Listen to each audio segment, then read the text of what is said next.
Good morning friends. આજે આપણે Mendelian અનિયમિતતાઓનો અભ્યાસ કરવો છે.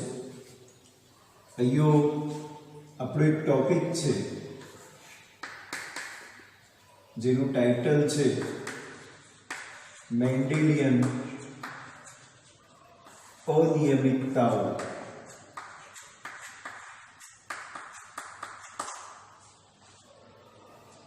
તો મેન્ડેલિયન અનિયમિતતાઓની અંદર આપણને થોડીક પ્રસ્તાવના રૂપે વાત કરેલી છે. મિત્રો, અનિયમિતતાનો મતલબ જે જનીનો નિયમિત હોવા જોઈએ એની અંદર નાની મોટી ક્ષતિ રહી ગઈ છે. As a one type of વિકૃતિ થવાના કારણે આપણને જે તે બીમારીઓ એના સાથે ફેસ કરવી પડતી હોય છે. કેવી રીતે આવે છે એની વાતો આપણને મેન્ડેલિયન અનિયમિતતાઓમાં કરેલી છે. વ્યાપક રીતે આ જે જનીનિક અનિયમિતતાઓ છે એને બે જૂથમાં આપણે વિભાજિત કરેલી છે. આ જે બે જૂથ છે મિત્રો, એમાં એક જૂથનું નામ આપણને આપેલું છે જેને મેન્ડેલિયન અનિયમિતતા, અને બીજું જે જૂથ છે એને મિત્રો આપણે રંગસૂત્રીય અનિયમિતતા.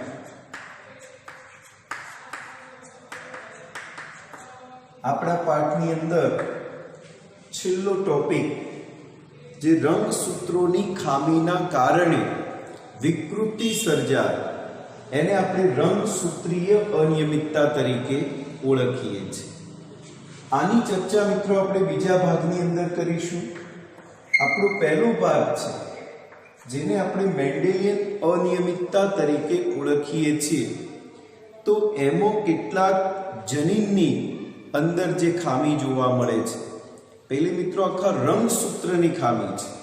સમજી શકો છો રંગસૂત્ર અને જનીન વચ્ચે શું ભેદ છે? તો રંગસૂત્ર એક સમૂહ છે જેની ઉપર ડીએનએ આવેલું છે, અને જનીન એ ડીએનએ ઉપરનો એક નાનો ક્રમ છે જેના અંદર ખામી સર્જાય તો એ વ્યવસ્થાને આપણે મેન્ડેલિયન અનિયમિતતા તરીકે ઓળખવાના છે. અહીંયા બીજી કેટલીક વાતો કરેલી છે કે મેન્ડેલિયન અનિયમિતતામાં આપણને એક જનીનના અંદર વિકૃતિ જોવા મળે છે. મિત્રો, વિકૃતિ કહેશું, ખામી કહેશું, અનિયમિતતા કહેશું, એ પ્રકારની વ્યવસ્થા કે કોઈ પણ એક જનીનમાં જો ખામી જોવા મળે તો એને આપણે મેન્ડેલિયન અનિયમિતતા તરીકે ઓળખીએ છીએ. અહીં આ વ્યવસ્થા જોઈએ તો રંગસૂત્રીય અનિયમિતતા તરીકે આપણે, તો એ વ્યવસ્થા આપણે એને વિકૃતિ તરીકે અથવા તો એને રંગસૂત્રીય અનિયમિતતાના બીજી પેટર્નમાં મેન્ડેલિયન અનિયમિતતામાં આપણે એને સમાવેશ કરેલો છે. અહીં આ જે વ્યવસ્થા છે મિત્રો એ વંશાવલી છે. વંશાવલી એટલે વારસામાં ઉતરે છે. જો કોઈને આવી ખામી હોય તો એના કુટુંબમાં પેઢી દર પેઢી એનું વારસાગમન થતું હોય છે. એના આધારે જે વારસાગમનની વ્યવસ્થા છે એમાં આપણે એના કુટુંબની વંશાવલીનું પૃથ્થકરણ કરી આપણે એક એવો શબ્દ વાપરી શકીએ કે કુટુંબની વંશાવલી પૃથ્થકરણ કરી અને એની માહિતી મેળવી શકીએ છીએ. તો પૃથ્થકરણની જે વ્યવસ્થા છે મિત્રો, એની મદદથી તમને ખબર પડે કે આવી ખામી આના અંદર કેમ છે. માનો એક સિમ્પલ કે 5 ઓગળી છે તો એવી 6 ઓગળી હોય તો 6 ઓગળી હોવી એ એક પ્રકારની મેન્ડેલિયન અનિયમિતતા છે, વંશાવલી વ્યવસ્થા છે. પેલિડેક્ટાઇલ કરીને એની ખામી તરીકે આપણે ઓળખીએ છીએ. તો એવી કેટલીક બીમારીઓ આપણા શરીર ઉપર જે દેખાય છે એ અવશ્ય એના વારસામાં કેવી રીતે ઉતરે છે એનું પૃથ્થકરણ તમે વંશાવલી ચાર્ટની મદદથી કરી શકો છો. અહીંયા મિત્રો આપણને એવા મેન્ડેલિયન અનિયમિતતાની બીમારીમાં કેટલીક બીમારીઓ દર્શાવેલી છે, જેમાં હિમોફિલિયા છે, સિકલ સેલ એનિમિયા છે, સિસ્ટિક ફાઇબ્રોસિસની બીમારી છે, રંગ અંધતા છે, ફિનાઇલ ગ્યુટોન્યુરિયા છે, અને બીજો એક બહુ ફેમસ રોગ થેલેસેમિયા તો એ પણ છે. આ બધાની પેટર્ન આપણને વંશાવલી પૃથ્થકરણની વ્યવસ્થાથી ઓળખી શકીએ છીએ. આ સિવાય મિત્રો આપણને આ જે બીમારીઓની વાત કરી છે એની અંદર કેટલીક શક્યતાઓ છે. કેટલીક મેન્ડેલિયન અનિયમિતતાઓ પ્રભાવી છે તો કેટલીક પ્રચ્છન્ન છે. પ્રભાવી અને પ્રચ્છન્નની વ્યવસ્થા તમે જાણો છો મિત્રો કે ડોમિનન્સ જે આપણને મેન્ડલે ભણાવ્યું છે, પ્રભાવી લક્ષણ અને પ્રચ્છન્ન મેન્ડલનો પ્રથમ નિયમ, તો એમાં કેટલાક કેરેક્ટર એવા છે જે પ્રભાવીને કારણે તમને રોગ જોવા મળે છે અને કેટલાક એવા છે જે પ્રચ્છન્નતાના કારણે એ રોગ આપણને જોવા મળે છે. બીજી વ્યવસ્થા છે મિત્રો લિંગી રંગસૂત્ર. લિંગી રંગસૂત્ર કોને માનીએ છીએ તો 23મી જોડ જે XX અને XY પ્રકારની છે, બરોબર, આપણે લિંગ નિશ્ચયનમાં ભણ્યા હતા લિંગી રંગસૂત્ર. તો એ 23મી જોડની ઉપર કોઈ X લક્ષણ ધરાવતું સંલગ્ન પ્રચ્છન્ન પણ છે, કોઈ પ્રભાવી પણ છે. તો એ રીતની વ્યવસ્થાઓ આપણને નર માદાની અંદર સંતતિમાં કેવી રીતે એનું વારસાગમન થાય છે એ આપણે જોઈ શકીએ છીએ. તો આ બે સંભાવનાઓ બતાવી છે. પ્રભાવી પ્રચ્છન્નની એક સંભાવના છે, લિંગી રંગસૂત્રની સંભાવના છે. લિંગી રંગસૂત્રમાં નર અને માદા એવી બે વ્યવસ્થાઓ આપણને જોવા મળશે. આ બધી વ્યવસ્થાઓ સાબિત કરવા માટે કુટુંબ વંશાવલી, એના માટે ઇંગ્લિશમાં બહુ સરસ શબ્દ છે મિત્રો પેડિગ્રી. તો પેડિગ્રી તરીકે આપણે એને ઓળખીએ છીએ અને એના ઘણા બધા ચાર્ટ છે, એના ઘણા બધા પ્રશ્નો છે મિત્રો. એ આપણે એકાદ અલગ ચેપ્ટર અલગ વિડીયોની અંદર એને દર્શાવવાના છે, જેની અંદર આપણને એવા પ્રશ્નો પૂછી શકે કે એના માતામાં અથવા એના પિતામાં જો આવી વ્યવસ્થા હોય તો એની ત્રીજી પેઢીમાં આ લક્ષણ કઈ રીતે વારસાગમનની શક્યતાઓ રહેલી છે, કેવી કેવી પરિસ્થિતિમાં એ લક્ષણ આવી શકે અથવા તો એ લક્ષણથી આપણને મુક્તિ મળી શકે. આવી બધી વ્યવસ્થાઓને આપણે ત્યાં ધ્યાનમાં લેવાની છે. તમે જોઈ શકો છો એક પેડિગ્રી પણ દર્શાવેલી છે, જેમાં ચોરસ સિમ્બોલ, ગોળ સિમ્બોલ તે પહેલથી મિત્રો નક્કી કરેલા છે કે આવો સિમ્બોલ પુરુષ માટે લેવો, ગોળ સિમ્બોલ છે સ્ત્રી માટે લેવો, રેડ કલર આપવો તો વાહક તરીકે પોતે રોગિષ્ઠ છે એવી સાબિતી આપવી, અને જે સિમ્બોલ પર એવો રંગ નથી એવું કહેવા માંગે છે કે ભાઈ એને કોઈ બીમારી નથી. બરોબર, તો આ બીમારીઓની આપણે વાત કરવી છે. આ પ્રાથમિક પ્રસ્તાવના છે મિત્રો. એનો પહેલો પ્રશ્ન આપણે જોઈએ, આપણને આપી છે રંગ અંધતા. તો પહેલી માહિતી આપણે મેળવશું કે રંગ અંધતા છે શું.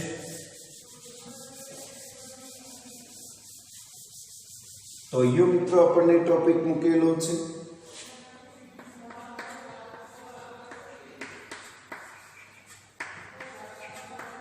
રંગ અંધતા. રંગ અંધતા એઝ અ કલર બ્લાઇન્ડનેસ. આની અંદર શું હોઈ શકે તો તમે સમજી શકો છો કે રંગ ઓળખી શકતો નથી એટલે રંગ અંધતા એવું નામ પડેલું છે. અહીંયા પહેલી જ વ્યવસ્થા આપણને લખી છે કે આ બીમારી કોને આભારી છે તો લિંગી સંલગ્ન પ્રચ્છન્ન જનીન એમાં કામ કરે છે. હવે મિત્રો લિંગી સંલગ્ન છે, પ્રચ્છન્ન જનીન છે, તો આ બે વ્યવસ્થાથી આપણને ખબર પડશે કે વારસાગમન થવાનું છે, કારણ કે શુક્રકોષ અંડકોષ એનું લિંગી રીતે ફલન થવાનું છે અને એ વારસાગમનનો આ રંગસૂત્રો એટલે કે લિંગી રંગસૂત્રમાં કયા કયા છે તો XX છે અને XY છે. આ રંગસૂત્ર ઉપર આનું જનીન એ વિક્ટર બને છે. બીજી શું વ્યવસ્થાઓ છે આ બીમારીને સંલગ્ન તો આપણને લખીને આપી છે કે લાલ અને લીલો રંગ. તમે બધાએ આંખની રચના જોઈ છે તો આંખની રચનામાં લાલ અને લીલો રંગ જે છે આના માટે મિત્રો એક કોષો હતા જેનું નામ હતું શંકુકોષ. દંડકોષ અને શંકુકોષ. એમાં શંકુકોષ એ કલર માટે તો એની અંદર એક એવી ક્ષતિ હોય છે જેની મદદથી આ લાલ અને લીલો રંગ એ પોતે ઓળખી ન શકે. એટલે કે એવું સમજી શકીએ કે એપલ બોલ લારીની અંદર પડેલા છે અને બાજુમાં એ જ સાઈઝના ટામેટા પડેલા છે તો ટામેટાનો લાલ રંગ છે અને એપલ બોર છે એનો લીલો રંગ છે. તો જે તે કલર બ્લાઇન્ડનેસ છે જેને પોતાના અંદર આવી રંગ અંધતાની બીમારી છે એને આ બે રંગ અલગ પડતા નથી, એને સમજણ પડતી નથી, એને એ બંને વચ્ચેનો ડિફરન્ટ એવું ક્લિયર થતું નથી. રંગ અંધતાની બીમારી આપણને પણ હોય છે બરોબર, પરંતુ આપણને ખબર ક્યારે પડે જ્યારે તમે કોઈના આગળ લાલ રંગ અને લીલો રંગ જે છે એને ઓળખવામાં ભૂલ કરો અને જો સામેવાળો વ્યક્તિ રંગ અંધ નથી તો એ તમને વારંવાર પ્રશ્ન કરશે કે આ રંગ કયો છે તો તમે કહેશો આ તો બ્લેક છે, આ તો ગુલાબી છે, એવો કોઈ બીજા કલરનું નામ તમે આપો છો. ટૂંકમાં તમને લાલ છે અથવા લીલો છે એવું સ્પષ્ટ તમે કહી શકતા નથી. ત્યારે મિત્રો સાબિત થાય છે કે આપણે કલર બ્લાઇન્ડનેસની બીમારી ધરાવીએ છીએ બરોબર. બાકી તો કોઈને ખબર પડતી નથી, આપણને પણ ખબર હોતી નથી. માત્ર એવી કોમ્પિટિશન પરીક્ષાઓ છે, માનો તમે પોલીસની પરીક્ષાની ભરતી છે, કોઈ સારી ક્લાસ 1-2ની ભરતી છે, તો એમાં તમારું જ્યારે મેડિકલ ચેકઅપ થાય છે ત્યારે પણ મિત્રો તમને આ કલર બતાવવામાં આવે છે. અને કલર એટલા માટે જ બતાવવામાં આવે છે કે તમારામાં કલર બ્લાઇન્ડનેસની બીમારી છે કે નહીં એટલું ચેક કરવા માટે લાલ અને લીલા રંગના બે ચકડા એને ગોઠવેલા હોય છે. તમને પૂછવામાં આવે આ કયો રંગ છે, બાકીના બધા જ રંગ મિત્રો તમે ઓળખી શકો છો, માત્ર આ બે રંગ વચ્ચેનો ભેદ તમારા મગજમાં ક્લિયર થતો નથી, કારણ કે એના માટે જવાબદાર જે જનીન છે એ ક્ષતિગ્રસ્ત છે બરોબર. અને ક્ષતિગ્રસ્ત હોવાના કારણે શંકુકોષો એનું ચોક્કસ રિએક્શન તમારા ચેતાકોષોને આપી શકતા નથી, જેની મદદથી તમે એને ઓળખી શકતા નથી. તો આ બીમારીની વાત થઈ કે રંગ અંધતાના કારણે તમે કઈ બીમારી ધરાવો છો તો લાલ અને લીલો રંગ જ તમે ઓળખી શકતા નથી, બાકીના બધા જ રંગ તમે સારી રીતે અલગ કરી શકો છો. એના પછી વાત કરીએ કે આ જે બીમારી છે એ જનરલી કયા રંગસૂત્ર ઉપર હાજર હોય તો અહીંયા મિત્રો તમે લિંગી રંગસૂત્રમાં X અને Y લખ્યા છે તો એની અંદર જે આપણને X રંગસૂત્ર દેખાય છે, આ X રંગસૂત્ર, એ X રંગસૂત્ર એનું વાહક બને છે. X રંગસૂત્ર એ એનું રંગ અંધતા માટેનું વાહક બને છે. પાછું કેવું છે તો ઉપર લખેલું છે પ્રચ્છન્ન છે, તો એનો સિમ્બોલ આપણે આવો બનાવી શકીએ, આ X છે અને આ સ્મોલ c છે. આ પરિસ્થિતિ એ લિંગી રંગસૂત્રમાં રંગ અંધતાની બીમારી એને વારસાગમન કરાવશે. તો એ વ્યવસ્થા પણ આપણી બુકમાં મિત્રો આપણને દર્શાવી છે. આ પરિસ્થિતિમાં 8% જેટલા પુરુષની અંદર અને 0.4% જેટલું સ્ત્રીમાં, એટલે બહુ ઓછું પ્રમાણ, 100% લોકોમાં 100 લોકોની અંદર 8 લોકોની અંદર જ આવી શક્યતા રહેલી છે. એમાં સ્ત્રીઓમાં તો 0.4%. એના માટેનું એ કારણ છે મિત્રો કે સ્ત્રીના શરીરમાં ડબલ એક્સ છે, તો એક એક્સ ઉપર સામાન્ય પ્રભાવી હોવાનું અને એક એક્સ ઉપર સ્મોલ સી હોવાનું, તો પ્રભાવી લક્ષણના કારણે પેલું સ્મોલ પોતાની અસર દર્શાવી શકતો નથી. એ પરિસ્થિતિમાં સ્ત્રીને આ બીમારી જનરલી જોવા મળતી નથી. પોતે વાહક બને પરંતુ એ રંગ ઓળખી શકે, સમજી લેજો, વાહક હોવા છતાં રંગ ઓળખી શકે પરંતુ રંગ અંધ હોતી નથી. હા, એ વારસા ગમન કરાવે છે, એનો વારસો રંગ અંધ બની શકે છે. તો એની થોડીક વાતો કરીએ કે કેવી રીતે આ રંગ અંધતાનું વારસાગમન થાય છે. આપણી બુકમાં મિત્રો માત્ર માહિતી દર્શક વ્યવસ્થા દર્શાવી છે. હું તમને એક આ ચાર્ટ આપું છું, એક ઉદાહરણ આપું, જેનાથી તમે કોઈ પણનું ક્રોસ કરી શકો છો. તો જનીનિક દ્રષ્ટિએ એની જે શરતો છે એ જોઈ લો મિત્રો, કે કોઈ પણ આવી વ્યવસ્થાનું જનીન ધરાવે છે, ડબલ એક્સ છે, બંને કેપિટલ સી છે, તો આ પરિસ્થિતિ એ સામાન્ય સ્ત્રીની દર્શાવેલી છે. હવે એક કેપિટલ સી છે, એક સ્મોલ સી છે, તો આ પરિસ્થિતિ વાહક સ્ત્રીની દર્શાવેલી છે. સામાન્ય સ્ત્રી છે મિત્રો, એનો મતલબ એને કોઈ બીમારી નથી, કોઈ રોગ નથી. વાહક સ્ત્રી છે મિત્રો, એનો મતલબ એના શરીરમાં એ પોતે રંગ અંધ નથી. સમજી લેજો, અહીંયા આપણે લખવું પડશે કે રંગ અંધ નથી, પરંતુ એની વાહક છે, એટલે કે જનીન એના અંદર છે, પરંતુ જનીન કેવું છે? પ્રચ્છન્ન છે. એટલે આ પ્રભાવીની હાજરીમાં આ પ્રચ્છન્ન જનીન એની અસર દર્શાવી શકશે નહીં.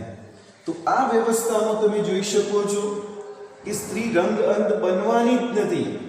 અને ત્રીજી વ્યવસ્થામાં જો બંને સ્મોલ સી મળે,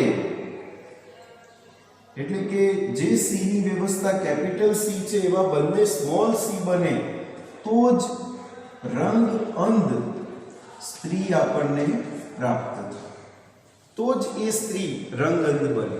એટલે આવી શક્યતા બનવા પહેલા આ બે શક્યતાઓની વાત છે, એના પછી આ છે, એટલા માટે એનું પ્રમાણ 0.4% છે. પુરુષની વ્યવસ્થા તમે જોઈ શકો છો કે પુરુષની અંદર સામાન્ય રીતે એક્સ અને વાય પ્રકારનું જનીન છે. વાય ઉપર આ સી આવેલો નથી, બરોબર, એટલે વાય ને એના સાથે કોઈ મતલબ નથી. પરંતુ આ જે એક એક્સ છે એના ઉપર બે સંભાવનાઓ છે. જો સ્મોલ સી આવે તો એ રંગ અંધ પુરુષ બની જાય, અને જો એ પુરુષના વ્યવસ્થાપનમાં કેપિટલ સી આવે તો એ સામાન્ય પુરુષ બને છે. આટલી વ્યવસ્થા આપણી પ્રાઇમરી વ્યવસ્થા બનશે. હવે મિત્રો આપણે અહીંયા ક્રોસ કરાવીએ કે કેવી રીતે એનું વારસાગમન થાય. તો એના માટેનું આપણે એક ઉદાહરણ આપી શકીએ કે માનો કે સામાન્ય પુરુષ છે, તો સામાન્ય પુરુષ હોય તો એના શરીરમાં કેવા રંગસૂત્રો હશે ભાઈ? તો એક એક્સ અને વાય પ્રકારનું, અને એના ઉપરનો જે સી છે એ કેપિટલ હશે. અને વાહક સ્ત્રી સાથે એના લગ્ન થાય છે, તો વાહક સ્ત્રી કઈ હોય? તો આ પરિસ્થિતિ એને આપણે વાહક કીધી છે. એટલે એક કેપિટલ, બંને એક્સ રંગસૂત્ર ધરાવે છે, એમાં એક કેપિટલ સી ધરાવે છે અને બીજો સ્મોલ સી ધરાવે છે. એનો મતલબ કે સ્ત્રી વાહક છે. હવે સંભાવના જે અગાઉ તમે શીખેલા છો લિંગ નિશ્ચયનની, કે આની અંદરથી માનો કે એક્સ રંગસૂત્ર છૂટું પડ્યું, એક શુક્રકોષ, એટલે કે આ શુક્રકોષ સીધી રીતે આપણે બતાવીએ, આ શુક્રકોષ આ અંડકોષને ફલિત કરે તો બંને એક્સ એક્સ અને કેપિટલ સી આ શુક્રકોષ આ અંડકોષ સાથે ફલન થાય તો કેપિટલ સી અને આ મિત્રો વાહક સ્ત્રી હતી એટલે સ્મોલ સી ની શક્યતા બતાવેલી છે. આ પરિસ્થિતિ જોશો તો કેપિટલ સી વાય અને આ છેલ્લી પરિસ્થિતિનું ફલન જોશો તો એની અંદર સ્મોલ સી અને વાય. તમે સમજી શકો છો કે x અને y થી આપણને તો ખબર પડી ગઈ કે ભાઈ આ બંને સ્ત્રી છે, આ પણ સ્ત્રી છે, આ પુરુષ છે, આ પણ પુરુષ છે. કેવી રીતે બને છે તો y રંગસૂત્ર આપણે અગાઉ વાત કરી હતી. હવે જો આ બે સી કેપિટલ છે તો આ સ્ત્રી કેવી છે તો સામાન્ય સ્ત્રી છે. આ મિત્રો સ્મોલ સી એના અંદર આવ્યો છે માટે રંગ અંધ નથી પરંતુ વાહક છે. કેમ રંગ અંધ નથી તો આ કેપિટલ સી ની હાજરી હોવાના કારણે સ્મોલ સી પોતાની અસર દર્શાવી શકતો નથી. એ પરિસ્થિતિ. પુરુષની આ પરિસ્થિતિ જોશો તો એ સામાન્ય પુરુષ મળશે જેને કોઈ બીમારી નથી, પરંતુ આ પરિસ્થિતિમાં જો એને સ્મોલ સી પ્રાપ્ત થયો છે તો એ પુરુષ રંગ અંધ જોવા મળશે. એનો મતલબ કે જો તમારામાં આવી ખામી નથી અને તમે સામેની સ્ત્રી સાથે લગ્ન કરો છો, એ સ્ત્રીને પણ તમે ભૂલથી આજે ભણેલા છો અને તમને ઈચ્છા થાય લાવ બે કલરના કાર્ડ લઈ જાઓ, બે કાર્ડ બતાયા તો પણ એ શું કરશે ઓળખી શકશે.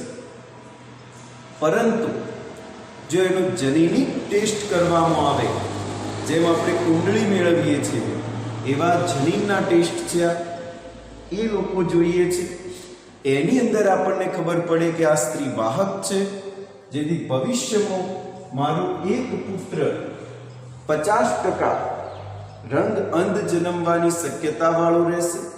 અને જો મારો પુત્ર રંગ અંધ હશે તો એ ક્લાસ 1, 2 કે પોલીસની ભરતીમાં, આર્મીની ભરતીમાં રિજેક્ટ કરવામાં આવશે, એને નોકરી નથી આપતા. તો આ એક એની મર્યાદા છે રંગ અંધતાની, જે મિત્રો આપણે જાણતા નથી.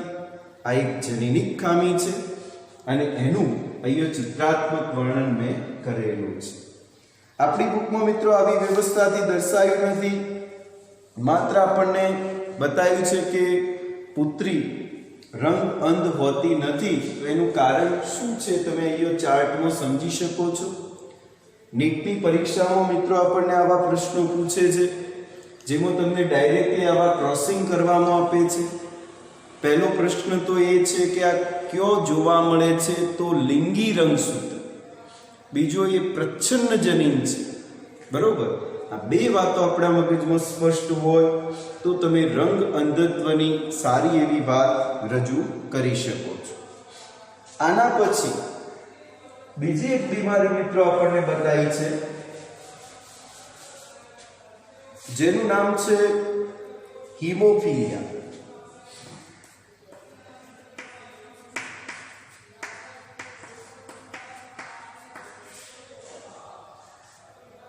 તો હીમોફિલિયાની અંદર એની પ્રાથમિક વ્યવસ્થાઓ છે. ક્યારે થાય, કેવી રીતે થાય, એની કેટલીક મર્યાદાઓ દર્શાવી છે. જોઈએ મિત્રો આપણે.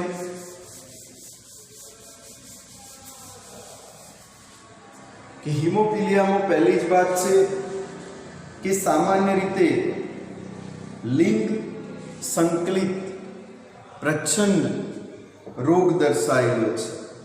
એટલે કયા રંગસૂત્ર ઉપર હશે તો લિંગી રંગસૂત્ર. કેવું હશે તો પ્રચ્છન્ન વ્યવસ્થા ધરાવતું હશે. એનો મતલબ કે રંગ અંધતાની કોપી પેસ્ટ એ હીમોફિલિયા છે, એવું જ, બરોબર. પરંતુ એના માટે સિમ્બોલિકલ વ્યવસ્થાઓ આપણે થોડીક અલગ રાખીએ છીએ. અહીંયા સામાન્ય રીતે વાહક માદાથી અમુક નર સંતતિ જે હોય એની અંદર એ રોગ ફેલાતો હોય છે. આની બીમારી શું છે? તો માનો આપણા શરીરમાં કોઈ જગ્યાએ ઘા પડે, તો ઘા પડ્યા પછી તમે થોડીક વાર એને આમ દબાવી રાખો છો તો એક પ્રક્રિયા થાય છે જેનું નામ છે રુધિર ગંઠાવાની પ્રક્રિયા. રુધિર ગંઠાવવાની આ જે પ્રક્રિયા છે મિત્રો, એ બહુ આવશ્યક છે. તમે એવું સાંભળ્યું છે કે ડાયાબિટીસ વાળા વ્યક્તિને રુધિર ગંઠાતું નથી, તો આ હિમોફિલિયા નામની જનીનિક બીમારી વાળા વ્યક્તિને પણ રુધિર ગંઠાતું નથી. એટલે કે જો એકવાર કોઈ ભાગે કાપો પડી જાય તો એ બ્લડ નીકળે જ જાય છે. એનો મતલબ સમજી શકો, એનું મૃત્યુ થઈ જશે. બરોબર. સામાન્ય રીતે ઝડપથી રુધિર ગંઠાવવાની પ્રક્રિયા, અત્યારે જ આપણને અહીંયા કંઈ વાગે છે, તરત જ તમે 5 મિનિટ એના ઉપર હાથ રાખશો અને છોડશો તો લોહી બંધ થઈ જશે. આ રુધિર જે બંધ થઈ જાય છે એનો મતલબ તમે હિમોફિલિયાના રોગી નથી. અને જેને આ બંધ નથી થતું એની જો જનીનિક ખામી તપાસવામાં આવે તો ખબર પડે કે હિમોફિલિયાનો રોગિષ્ઠ વ્યક્તિ છે. આ બીમારી મિત્રો રાણી વિક્ટોરિયા એના નામથી ખાસ ઓળખાય છે. ઇંગ્લેન્ડના રાણી છે, એમના અંદર હિમોફિલિયાની બીમારી હતી અને એમની વંશાવલીમાં કેવી રીતે ફેલાય એની વાત આપણને કરેલી છે. એક્સ જનીન સાથે પ્રચ્છન્ન જનીન એન્ટી હિમોફિલિક ગ્લોબ્યુલિન માટેના કારકો એના શરીરમાં બનતા નથી, જેના કારણે એનું રુધિર ગંઠાતું નથી. આના માટે પણ જનીનિક ચાર્ટની મદદથી હું તમને સમજાવું તો સામાન્ય રીતે એચ સિમ્બોલ આપણે આના માટે વાપરીએ છીએ. બંને પ્રભાવી એચ લખ્યા છે, એનો મતલબ સામાન્ય સ્ત્રી છે. સ્ત્રી હંમેશા એક્સ જ ધરાવે છે, એટલે એના ઉપર એક એચ પ્રભાવી અને એક એચ સ્મોલ છે, તો આ પણ વાહક સ્ત્રી છે. વાહક સ્ત્રીનો ગુણધર્મ છે મિત્રો કે રુધિર ગંઠાઈ જાય છે. બરોબર. અભાગ્ય જે ટકાવારી આપણને રંગ અંધમાં બતાવી છે એવી ટકાવારી આપણે અહીંયા દર્શાવી શકીએ કે બંને એચ સ્મોલ આવે ત્યારે એ સ્ત્રી હિમોફિલિક અથવા હિમોફિલિયા ની બીમારી ધરાવે છે એવું કહીશું. સામે પુરુષની વ્યવસ્થા આપણે જોઈએ તો એની અંદર એક જ એક્સ છે. જો કેપિટલ હોય તો એ પોતે સામાન્ય છે અને જો સ્મોલ એચ હોય તો એ પોતે રોગિષ્ઠ છે, એટલે હિમોફિલિક પ્રકારની બીમારી ધરાવે છે. સિમ્પલ આની વ્યવસ્થા પણ મિત્રો આપણે અગાઉ જોઈ હતી, એ જ રીતે કરી શકીએ. માનો એક રોગિષ્ઠ પુરુષ છે,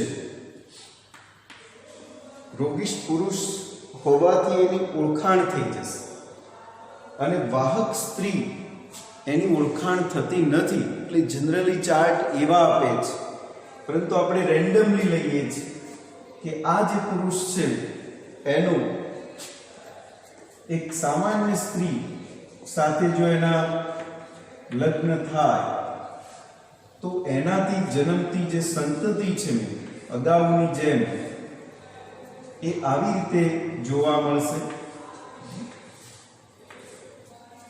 જેમાં પહેલાની અંદર તમે જોઈ શકો છો કે એક સ્મોલ એચ છે અને બીજો કેપિટલ એચ છે.